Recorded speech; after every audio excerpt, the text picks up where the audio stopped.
Thailand. This video series is about a 2,600 kilometer journey on tiny motorcycles. It's you on video. Hello everyone. As a group, we started in Kuala Lumpur and bought our own bikes, prepping them for the journey ahead. Join us as we spend nearly 2 weeks in the saddle. First, riding out for the Malaysian highlands, where we took on the nation's highest road. Yeah, oh, there's a ute coming, be careful. Before heading over the border into southern Thailand.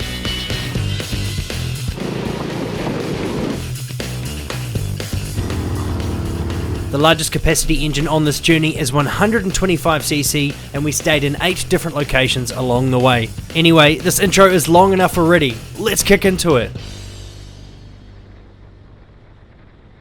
What's happening, Andrew? I was just filming our accommodation as we're leaving. Where are we going though? In a Perodua to the JPJ office, What do they do? government things, and change of transfer for motorcycles. Yeah, hopefully we'll get our bikes today.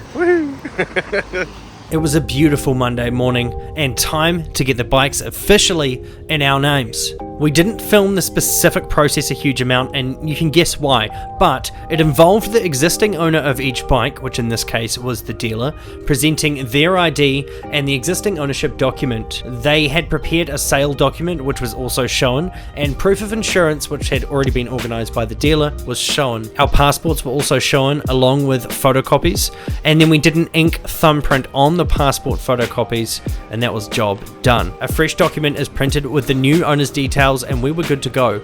And while this looks fast thanks to the magic of editing, it took a few hours for the process to happen for all of us. Alright, document's done. Anyway, time to pick up the bikes.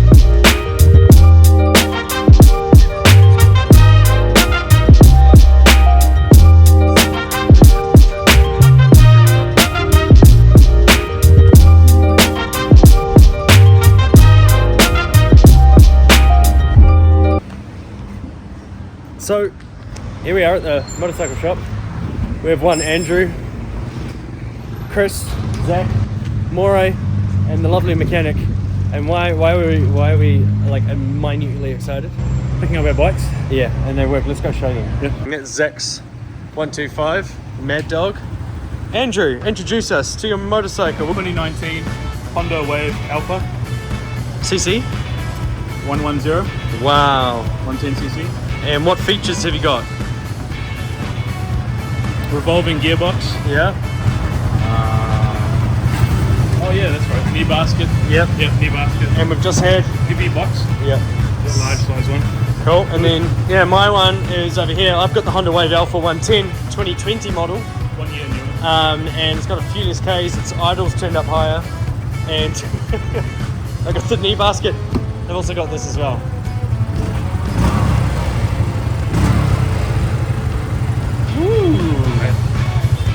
Moray has a Legenda. Do you remember what year it is, Moray? 2020. 2020 Legenda 115. And why is this the coolest bike here? Fuel injected. Yes, yes. He's also got a nice knee basket. He actually does have some underseat storage, more so than the Wave, other Alphas.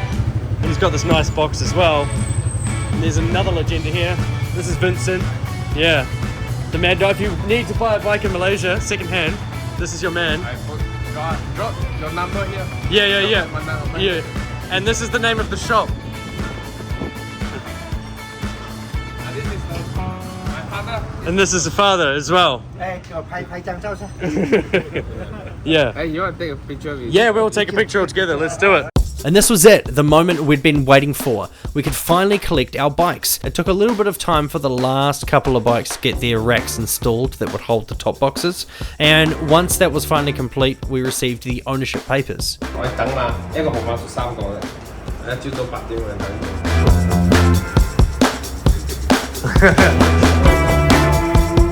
With the papers on hand, each of us officially owned our own slice of Malaysia by way of Kapchai. It's me, mate.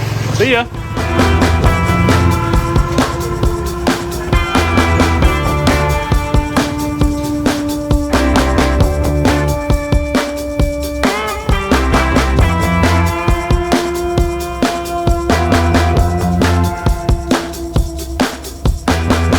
The next clips show the very first time everyone rode their bikes for more than 2 minutes at a time. We had 2 things to do. Number 1, fill up the tanks, and then second, it was time to prep the bikes. Today was a Monday. The official bike trip started Wednesday morning, but if we could get all the bikes in travelling shape this afternoon, it would effectively give us the next day, Tuesday, to check out some sites close to Kuala Lumpur, effectively giving us a day of high speeds, longer distance and rougher treatment of the bikes, basically mimicking what was going to happen on the trip, but we had the safety net of a whole evening left to visit bike shops and fix anything should it go wrong.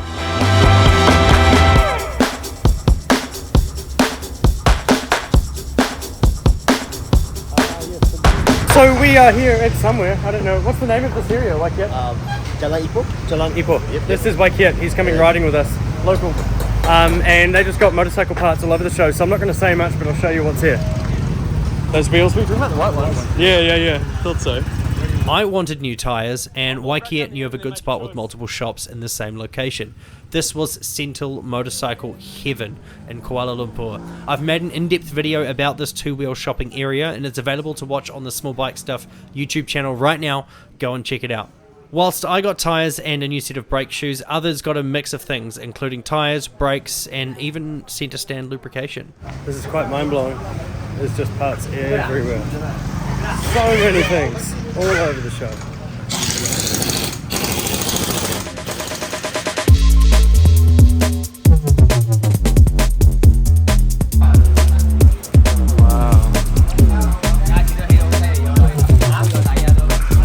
Going on there, we're getting some Pirelli Diablo Rossos.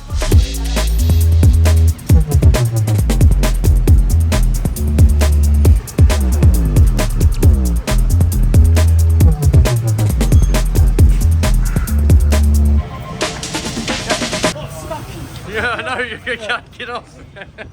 So we're just sitting here at the bike park street, and look at this. Honda C70 with some knobblies on it. Looks like the original 70 motor. Nice little front basket there. Cool little machine. Nice little pipe as well, aftermarket. Very cool bike. But all of us over here are getting some form of changes. Andrew's getting a front tire only. What are you getting?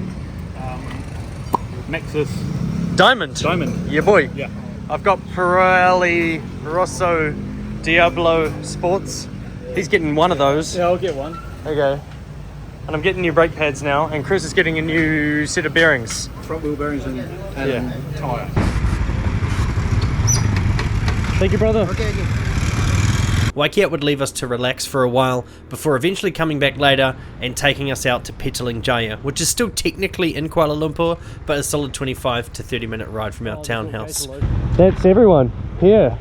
I'm recording with this audio as well, so I just thought I'd just do a quick thing. So that's my Honda Wave.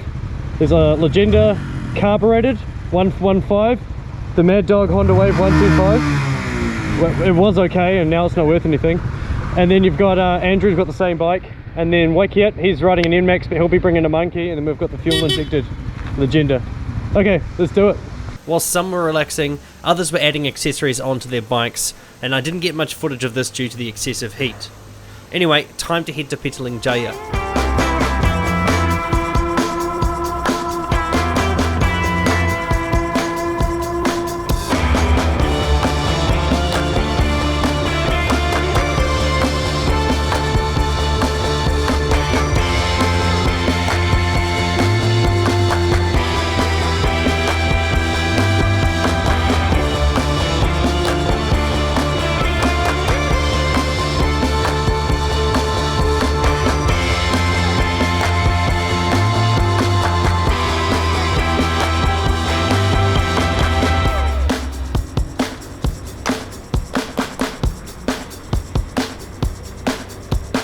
This was our first time hitting heavy traffic, and Waikiat ensured that we got the true Malaysian lane splitting experience. Waikiat was taking us to a local night market in his part of the city. This was such a cool place that I forgot to properly film it, so enjoy these brief vertical videos instead.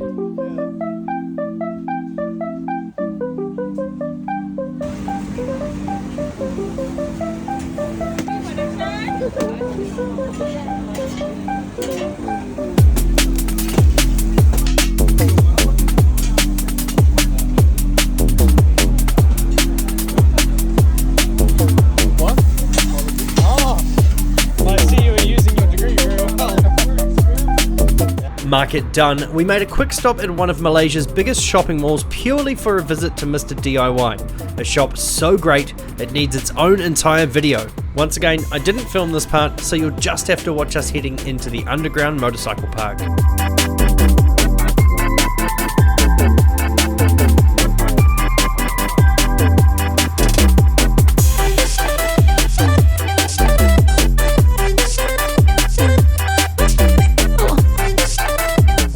Now we leave. The next stop is a viewpoint recommended by Waikiat, where we would supposedly see the whole city in its nighttime glory. Stock. It's a stock bike.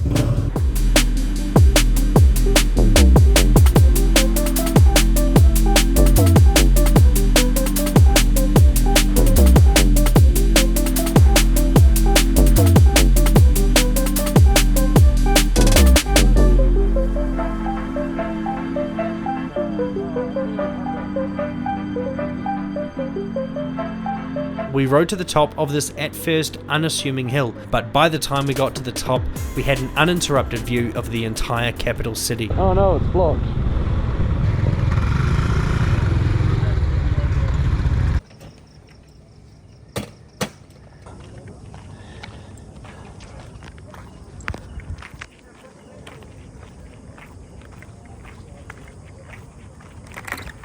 So we just rode up to this hill. It's got the best view in all of the city, which I will turn around and show you now. It's better than my face. It had been a successful day, but the next one would be an early start. We were going to see Batu Caves, followed by Genting Highlands, our first official longer distance test. Today, brother.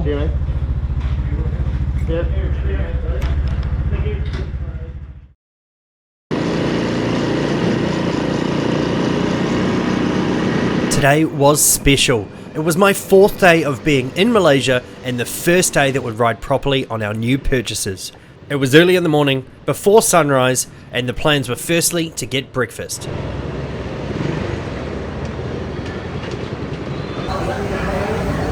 There's Chris and Moray and everyone ordering food.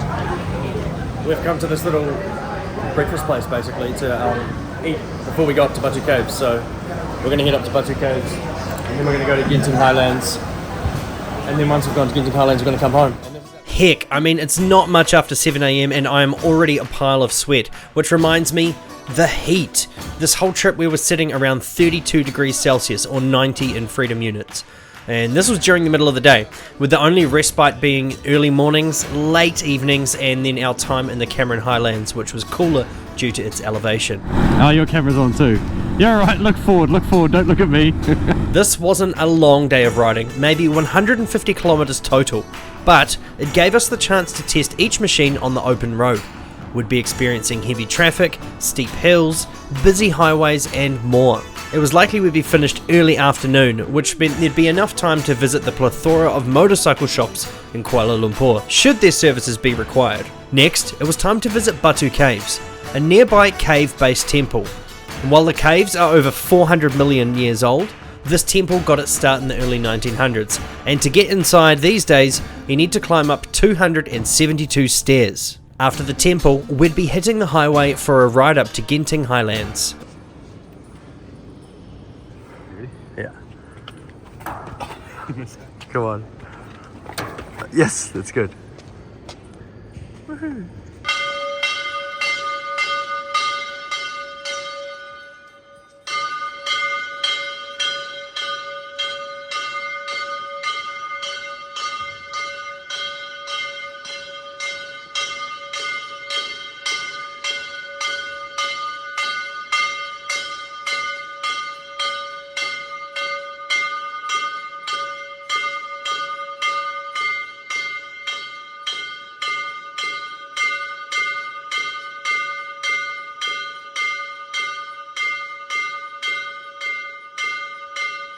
This highway was fun, and we definitely started to notice the differences between our bikes. Zach and Waikiat with their 125s could hold a better cruising speed than the 110s of Andrew and I. The Yamaha 115s were holding their own, but Chris did have a few moments where the throttle would stick wide open on the way up to the top.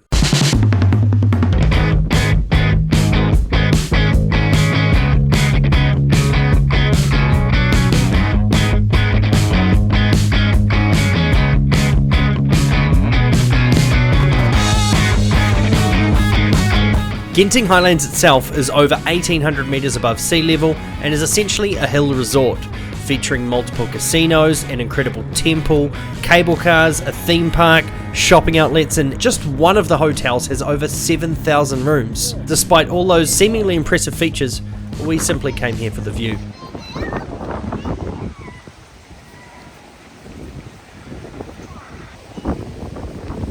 What a place. Yeah, I like it. Wind noises. Now what do I do? Pull it? Yeah, put it this way. I'll do it from this side.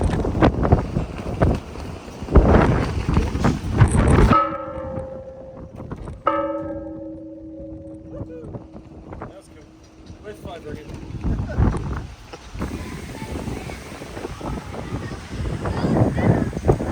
With the view seen and the bikes happy to continue, it was time to ride back down to the city.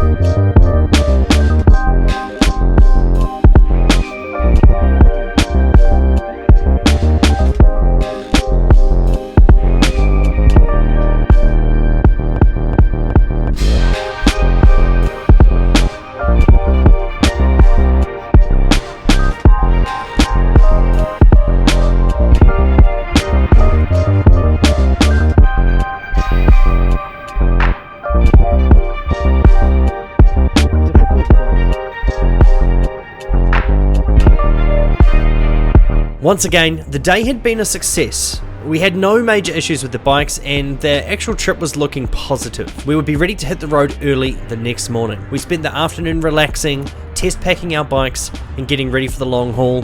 Once again, we didn't really film any of this, so it's time to end this part of the series. Stay tuned, and in the next video you'll see our journey to Cameron Highlands. On the way, we'll see huge reservoirs, lots of hills, and even our first accident of the trip. Thanks for watching. So sometimes, very rarely, maybe like once in a whole trip when I'm overseas, I'm going to try the local fast food just to see what it's like, but I'll get a rice dish. So KFC, McDonald's, Burger King, they tend to all do rice dishes. So this is my rice dish. Chicken, my drink, and a burger? No, it's not a burger. It is, eventually, rice. Nice. There you go. Good view too. Well, depends what you like looking at.